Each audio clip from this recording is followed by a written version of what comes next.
अस्सलाम वालेकुम नाज़रीन, आप देख रहे हैं ZAH न्यूज़ में हूँ ज़हीर अहमद। नाज़रीन, 4 इश्यूज़ पे बात करेंगे। हमाद अज़हर का इस्तीफ़ा क्यों हुआ, बुशरा बीबी को 9 मई में जो कसूरवार ठहराया गया उसकी हकीकत क्या हो सकती है आगे जाके। इमरान खान हामिद मीर साहब ने एक बात की काज़ी फ़ाइज़ा साहब के हवाले से, और सबसे पहले हम शुरू करते हैं जनरल फैज़ साहब के हवाले से। और जनरल फैज़ साहब के बाद या जनरल फैज़ के साथ साथ सिर्फ ये 3 जो मतहत अफसर थे, इन्हीं को पकड़ा जाएगा, इन्हीं के घर शिकंजा तंग होगा, या प्रेशर जो है वो दूसरी तरफ जनरल बाजवा साहब की तरफ भी जा सकता है। नाज़रीन, जनरल फैज़ साहब के हवाले से बड़ी बातें हो रही हैं। हुकूमत की हत्तल इम्कान कोशिश है, एक ख्वाजा आसिफ साहब या एक आध को और को छोड़ के, जिसमें ख्वाजा आसिफ साहब ने खुद जनरल बाजवा साहब के हवाले से भी कुछ बातें की हैं, और उन्होंने कहा है कि अल्टीमेटली जो भी जनरल फैज़ साहब करते थे उसका जो नतीजा था, उसका जो फ़ायदा था वो बाजवा साहब को होता था। अब मसला ये है कि इस वक्त जनरल फैज़ साहब को बिल्कुल अलहदा करके उनको उनके हवाले से मुकदमे किए जा रहे हैं। वो मुकदमे ठीक हैं नहीं ठीक, ये तो वक्त साबित करेगा, लेकिन ज़ाहिर है उनके खिलाफ इल्ज़ामात बहुत ज़्यादा हैं और बंदे के एक दफ़ा रोंगटे खड़े हो जाते हैं जो इल्ज़ामात हैं। लेकिन क्या वो इन सारे तमाम इल्ज़ामात के हवाले से सिर्फ अकेले सब कुछ कर रहे थे? क्या जनरल बाजवा साहब पीछे नहीं थे? और आने वाले दिनों में जनरल बाजवा साहब के हवाले से जो मीडिया के ऊपर, जो सहाफ़ियों के ऊपर वीलॉग्स पे जो तनकीद अभी से जो शुरू हो चुकी है कि जनरल बाजवा साहब को पकड़ा जाए। नून लीग में राना सनाउल्लाह साहब कह रहे हैं कि नहीं नहीं, ये जनरल फैज़ साहब का इनफरादी काम थे और ये था वो था। लेकिन जिस तरह मेरे ख्वाजा आसिफ साहब क्योंकि अहम पोस्ट पे हैं और वज़ीर दिफ़ा हैं, तो उस हवाले से उनकी बात को की भी अपनी अहमियत है। और उससे बढ़ के जो मीडिया के ऊपर इस वक्त चल रहा है, उसमें ख़ास तौर पे लीडिंग चैनल्स भी इस बात के ऊपर बार बार डिबेट कर रहे हैं कि बाजवा साहब को के खिलाफ क्यों कुछ नहीं किया जा रहा, जब जनाब बाजवा साहब सारे इस मामले के ऊपर कर रहे थे। और यही वजह है कि सोशल मीडिया के ऊपर इसकी इतनी बज़ है कि अंसार अब्बासी साहब ने जो स्टोरी की है उसमें उनको ज़राए जो है, ज़ाहिर ज़राए कौन से होंगे, ज़राए आर्मी के अंदर, फ़ौज के अंदर ही होंगे और तो कहीं से नहीं। जो उन्होंने कहा है कि कोई बाजवा साहब के खिलाफ कार्रवाई नहीं हो रही, ज़राए कह के उन्होंने कहा है। अगर उनकी किसी हुकूमती वज़ीर से बात हुई होती तो वो हुकूमती ज़राए कह सकते थे, लेकिन उन्होंने ज़राए कह के जब लिखा है तो इसकी बज़ है, इसका प्रेशर है। ये स्टोरी वैसे नहीं हुई, ये स्टोरी करवाई गई है।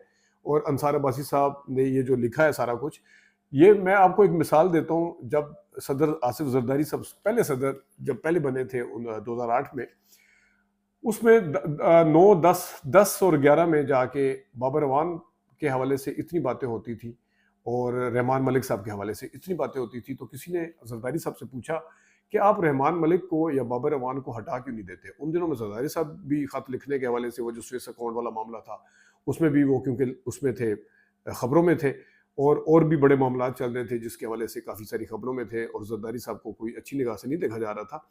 तो उन्होंने कहा था कि मैं अगर बाबर अवान को या मैं रहमान मलिक को हटाता हूँ तो उसके बाद बात आएगी मेरे तक कि मैं, तो उन्होंने एक किस्म का अपने ढाल के तौर पे कि जो तनकीद होती है पहले उधर ही रहे। उन्होंने हटाया नहीं था उनको, बाद में किसी और वजह से बाबर रहमान साहब के जब ज़ाती मामला खराब हुए थे जरदारी साहब से, उस वजह रहमान मलिक साहब को उन्होंने हटाया नहीं था। तो उन्होंने कहा था कि मैं अगर मैं इनको हटा दे तो अगली बात मेरे पे आएगी। तो अब ये बात वही चल रही है कि जनरल फैज़ साहब को जब पकड़ा है और उसका क्रेडिट भी लिया जा रहा है कि जनरल फैज़ साहब को पकड़ा और आज तक ऐसा नहीं हुआ, तो ये मामला जनरल फैज़ तक रुकेगा नहीं। इसके हवाले से मैंने जिस तरह पहले बताया, मीडिया के ऊपर, सोशल मीडिया के ऊपर, साफ़ियों के पॉइंट ऑफ व्यू से आप आजकल 2-3 दिन की खबरें उठा के देख लें, इवन हुकूमती वुज़रा ख्वाजा आसिफ समेत वो भी ये कह रहे हैं कि बाजवा साहब इसके फ़ायदा होते थे, बाजवा साहब के कहने पे होता था जो कुछ होता था। और जिस तरह मैंने आपको एक सीनियर सहाफ़ी के हवाले से बताया था कि उन्होंने कहा था कि बाजवा साहब का कहना था कि टारगेट बहुत ज़बरदस्त अचीव करते थे अपने जनरल फैज़ साहब। तो ये मामला यहाँ रुकेगा नहीं। अब ये एक जो मामला खड़ा हुआ है और जिसका क्रेडिट बड़ा लिया जा रहा है, ये मामला यहाँ रुकेगा नहीं। इसका मकसद मैं पिछले 4 दिन से कह रहा हूँ, जिस दिन से ये बात शुरू हुई है मंडे से, कि मकसद इसका इमरान खान साहब को फंसाना था। मकसद इसका इमरान खान साहब को टारगेट करना और 9 मई के हवाले से बस ठीक है जी, फैज़ साहब को आगे कर दें और ये है। लेकिन ये मामला ना तो 9 मई के हवाले तक रुकेगा, ना ये वैसे रुकेगा, क्योंकि जनरल फैज़ साहब ने जो यूनिफ़ॉर्म के अंदर अपनी सर्विस के दौरान जो कुछ किया है, उसका हिसाब भी उन्हें देना पड़ेगा। जब उसका हिसाब देना पड़ेगा या लिया जाएगा या प्रेशर आएगा, तो जहाँ-जहाँ उस ज़माने के काम के सारे प्रेशर आएँगे, वहाँ पे जनाब बाजवा साहब भी किसी भी वजह से किसी भी तरह पीछे नहीं हो सकते। उनका नाम भी फिर साथ-साथ आएगा, क्योंकि इनके ऊपर टॉप सिटी का सिर्फ एक डाला है, बाकी तो ये 9 मई पोस्ट रिटायरमेंट डाले हैं। जब बाकी मामलात आएंगे तो ज़ाहिर है उन्होंने इशारा किसी और तरफ करना है जनरल फैज़ साहब ने, और वो इशारा किसकी तरफ करेंगे, जो उनसे सारा कुछ करवा रहा था, या जिस वो जो इकट्ठा एक वो बना हुआ था, एक दूसरे के लिए लाइकिंग भी थी, वो तो आप सुन ही चुके हैं पिछले ख्वाजा आसिफ साहब से, फलाने से। तो ये मामला यहाँ पे रुकने वाला नहीं है, और ये जो एक जाल बिछाया गया था एक किस्म का इमरान खान साहब के हवाले से, वो जाल जो है उसमें अब मुझे लग रहा है कि बाजवा साहब अगर ना आए तो फिर जनरल फैज़ साहब मजलूम आपको नजर आएंगे, क्योंकि ये सिर्फ एक बंदे को टारगेट किया गया है, और अगर आए तो फिर ये मामला 9 मई से निकल के किसी और तरफ भी जा सकता है। ये था जनरल फैज़ साहब के हवाले से। अब मैं आता हूँ ज़रा हमाद अज़हर।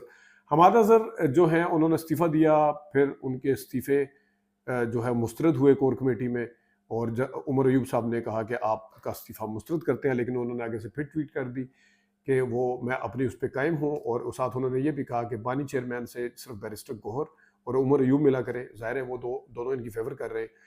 बैरिस्टर गोहर जो बैरिस्टर हमाद अज़हर साहब हैं, उन्हें पता है कि उनका जो इस्तीफ़ा हुआ है वो इमरान खान साहब के नाराज़गी की वजह से, नाराज़गी इन द सेंस कि जिस वक्त केपी के अंदर एहतजाज या जलसे हो रहे थे तो पंजाब क्यों सोया हुआ था, पंजाब क्यों सोया हुआ है, या पंजाब के अंदर उस तरह की एक्टिविटीज़ क्यों नहीं हो रही, उसकी जिम्मेदारी वहाँ के ओहदेदारों में है। उसमें सबसे ज़्यादा आला ओहदेदार जो है उनके वो हमाद अज़हर साहब हैं, क्योंकि सदर हैं।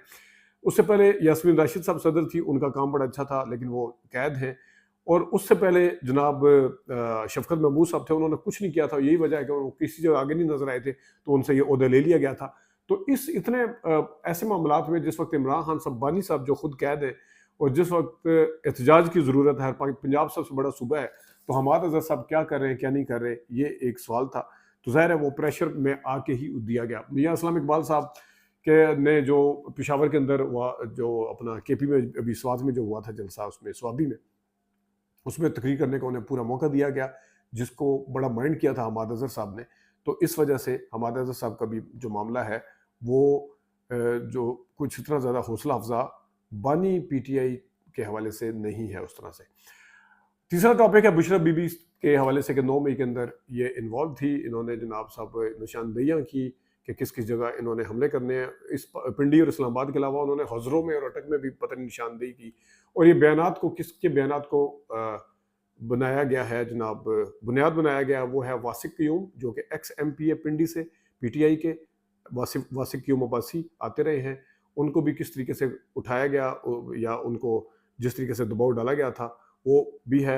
उमर तनवीर भट्ट साहब हैं, और आखिर में सदाकत अब्बासी साहब हैं। आपको याद होगा डॉन के अंदर एक इंटरव्यू चला था सदाकत अब्बासी साहब का, और सदाकत अब्बासी साहब के हवाले से काफ़ी सारी चीज़ें सामने आई थी कि इनके ऊपर बहुत ज़्यादा तशद्दुद किया गया या इनके ऊपर प्रेशर डाला गया। इनके बहुत मतलब वो जाके आपने देखा ही होगा, याद होगा, वहाँ के साथ जाकर रोए भी थे वो फुटेज वगैरह में।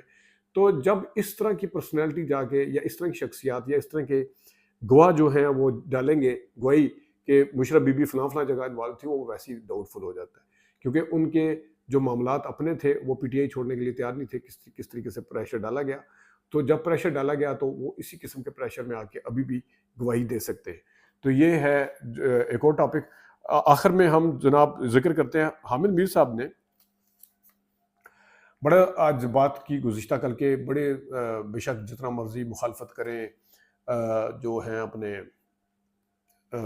काजी फाइज़ा साहब के हवाले से, लेकिन उन्होंने कहा जी मेमो गेट के ऊपर पीपल्स पार्टी उनसे नाराज़ थी, कोयटा बम धमाके की रिपोर्ट के अंदर जो इंक्वायरी वगैरह हुई थी उसमें नून लीग नाराज़ थी, और फिर ये जो फैज़ाबाद धरना केस वाला जो मामला था इसमें पीटीआई नाराज़ थी।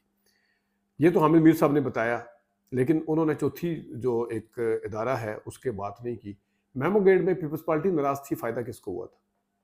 इस्टेब्लिशमेंट को। ज़ाहिर है वो उन्होंने वही काम जो वो हुसैन हक्कानी वाला काम था, कोयटा वाला जो था उसमें आप देख लें किसको फ़ायदा हुआ था। फिर फैज़ाबाद धरने वाले जो है उसमें किसको फ़ायदा हुआ था? तो काजी फाइज़ा साहब इन तीनों को तो 1 बाय 1 नाराज़ कर चुके हैं, बकौल हामिद मीर साहब के, कि जिस जज से सारे नाराज़ हो समझो वो ठीक काम कर रहा है। तो जिनको उन्हें नाराज़ करना था या जिसकी वजह से मशहूर थे उनको उन्होंने नाराज़ नहीं किया। फिर थोड़ी देर बाद जाके हामिद मीर साहब ने खुद ही कह दिया कि मेरे भी बड़े इख्तलाफात थे, क्योंकि साफ़ियों के मामले में उन्होंने एक रिपोर्ट दी थी कोयटा के अंदर, वो कोई मुनासिब फैसला नहीं दिया था। थोड़ी देर बाद खुद ही जाके मान गए कि इसका मतलब अगर आप भी फिर नाराज़ थे, फिर आप भी कह रहे हैं कि वो फैसला ठीक था, आप फिर क्यों कह रहे हैं कि फैसला ठीक नहीं था? इसका मतलब है कि आप अपने फैसले को कह रहे हैं कि ठीक नहीं था, यानी कि साफ़ियों वाले फैसले को। तो वो 3 फैसले जो दिए थे उसकी क्या गारंटी है जिसके ऊपर आप कह रहे हैं कि नून लीग भी नाराज़ थी, पीपल्स पार्टी भी नाराज़ थी और पीटीआई भी नाराज़ थी। तो ये चीज़ें जो है देखनी चाहिए। अपना ख्याल रखिएगा, अभी तक के लिए इतनी इजाज़त दीजिए। अल्लाह हाफ़िज़।